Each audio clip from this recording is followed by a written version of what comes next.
Thunder crashed and lightning split the dark sky as Ogoli stirred her big black pot. Inside the pot, green smoke rose up, showing her what she feared the most.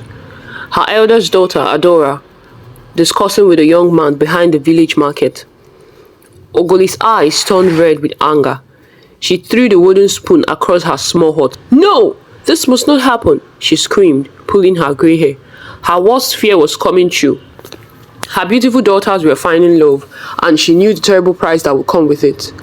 In the village of Umagu, everyone knew Ogoli as the most powerful witch in the 7 villages. But what they didn't know was the dark secret that kept her powerful. 25 years ago, when she was young and ambitious, she had made a terrible deal with an evil spirit. The spirit had promised her endless youth and strong magic if she would give him the souls of her future grandchildren. Now, she had 3 daughters, Adora, Adugo, and Adana, who had grown into the most beautiful girls anyone had ever seen. Their skin glowed like polished wood, and their eyes sparkled like stars. Every young man who saw them fell in love instantly. But Ogoli worked hard to keep them single. She mustn't lose her power. She mustn't lose her fame. So she often renewed spells to make them look ugly to young men and scared away any who came near her compound. But unfortunately, the spell seemed to wear away quickly. Adora, her first daughter, had fallen in love with a brave hunter named Ugo. When Ogoli found out about their secret meetings by the stream, she turned Ugo into a tortoise and kept him in a cage next to her shrine. But what Ogoli didn't know was that it wasn't just Adora, her first daughter. Even Adugo, the second, was also in love. Every morning, while going to fetch water, she would meet Emeka, a palm wine tapper, near the big palm wine tree at the edge of the village. They would talk and laugh together, planning their future. When Ogoli discovered their love affair, she cast a spell that made Emeka forget who Chioma was. But the youngest daughter, Adana, was the clever one. She fell in love with Chidi, a traveling medicine man who came to cure sick people in their village. Ogoli had to let him stay at their house, as their craft was almost similar. But every night, while she slept, Adana and Chidi would climb to the roof and share their dreams under the stars. Well, things got worse when Ogoli found out about Chidi. In her anger, she put him into a deep sleep like death and hid him in her hut. But she didn't know that Adana, her last daughter, had inherited some of her magical powers, which enabled her to see visions in her dreams. One night, Adana had a dream that showed her where Chidi was hidden. But she saw something else too. She saw the terrible deal her mother had made with the evil spirit. And so the next morning, she gathered her sisters and told them everything. "That's why mother doesn't want us to marry," Adora said, finally understanding. "She traded our marriages for her power as a witch? That's wickedness. But we can't live without love forever. We cannot let her continue this. We've got to stop her," Adugo said. "And there must be a way to break this evil deal. What can we do?" Immediately, the 3 sisters remembered their grandmother, who lived in the mountains. She disowned their mother, but their mother told them that she was jealous of her powers, that was why. But now, it has all become clear what the problem was. So after a few days, they decided to meet their grandmother for help.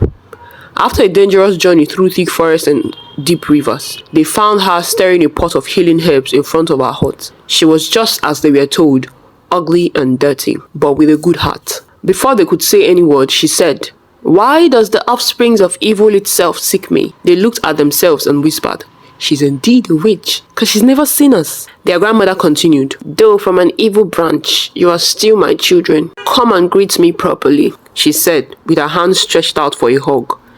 "Nay, we are happy to see you," Adana, the youngest, said. "Mother will not let us come visit, and you are quite a distance from us," Adora added.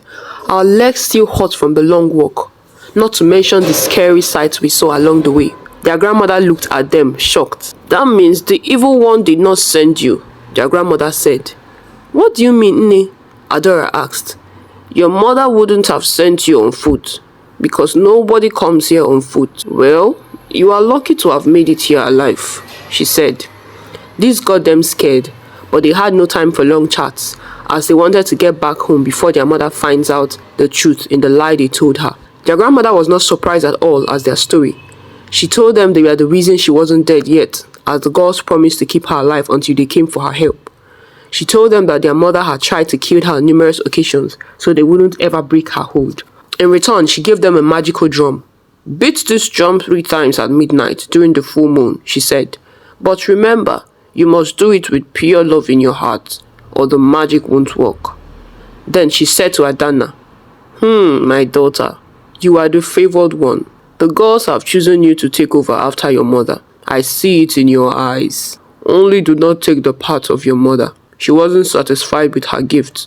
She wanted more, which made her evil. After exchanging pleasantries, they began their journey back home. On the night of the full moon, the sisters snuck out, ready to start their mission. The compound was full of Ogoli's traps.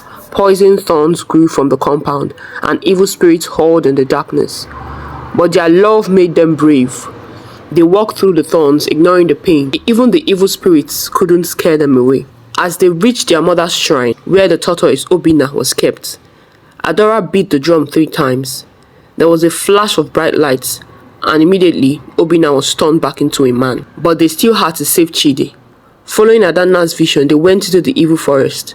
The trees tried to grab them with their branches. Strange creatures with red eyes watched them from the shadows. But they finally found the cave where Chidi lay sleeping like a dead man.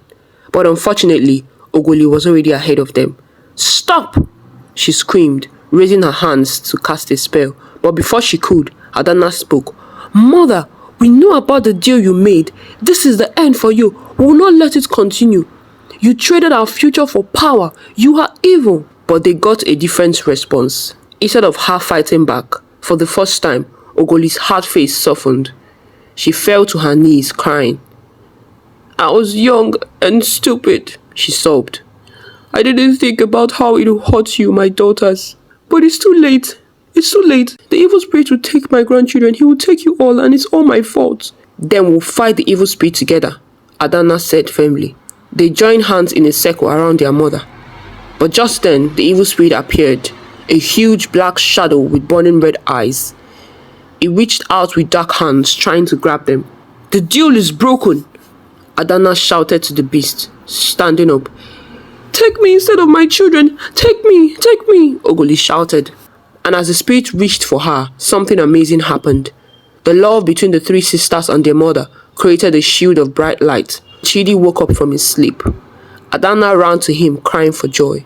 Ogoli watched her daughters with their lovers, and for the first time in many years, she was content and peaceful. A month later, the village of Umago celebrated 3 weddings at once. People came from 7 villages to see the most beautiful brides anyone could remember. Ogoli blessed each couple, promising to use her powers only for good from that day on. Years passed, and the compound that was once quiet now rang with children's laughter.